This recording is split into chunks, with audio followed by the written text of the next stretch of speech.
أعوذ بالله من الشيطان الرجيم.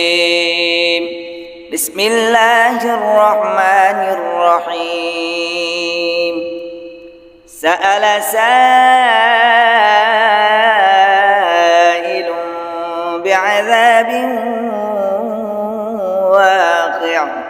للكافرين ليس له دافع من الله ذي المعارج.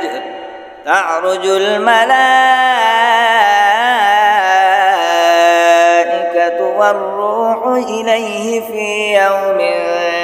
كان مقداره 50,000 سنة فاصبر صبرا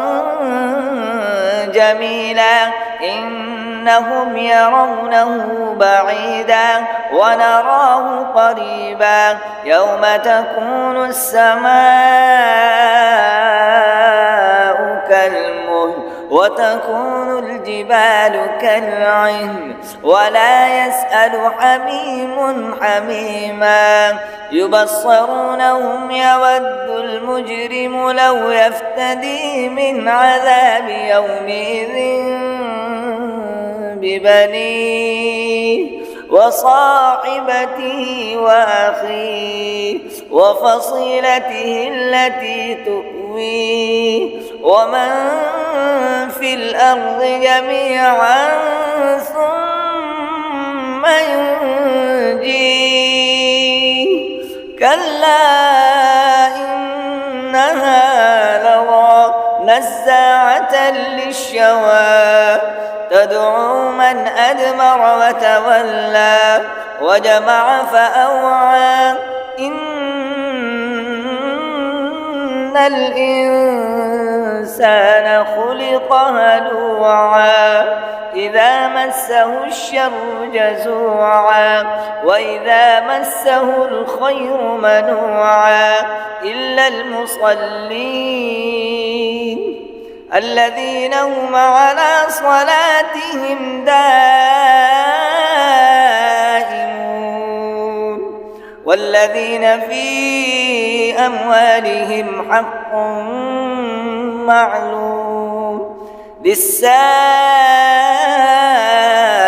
والمحروم والذين يصدقون بيوم الدين والذين هم من عذاب ربهم مشفقون إن عذاب ربهم غير مأمون والذين هم لفروجهم حافظون إلا على أزواجهم أو ما ملكت أيمانهم فإنهم غير ملومين فمن ابتغى وراء ذلك فأولئك هم العادون والذين هم لأماناتهم وعهدهم راعون والذين هم بشهاداتهم قائمون والذين هم على صلاتهم يحافظون أولئك في جنات مكرمون فما للذين كفروا قبلك مهطعين عن اليمين وعن الشمال عزين أيطمع كل امرئ منهم أن يدخل جنة نعيم كلا إنا خلقناهم مما يعلمون فلا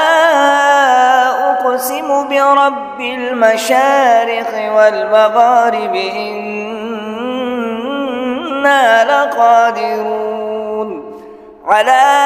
أن نبدل خيرا منهم وما نحن بمسبوقين فذرهم يخوضوا ويلعبوا حتى يلاقوا يومهم الذي يوعدون يوم يخرجون من الأجداث سراعا كأنهم إلى نصب يوفضون خاشعة أبصارهم ترهقهم ذلة ذلك اليوم الذي كانوا يوعدون.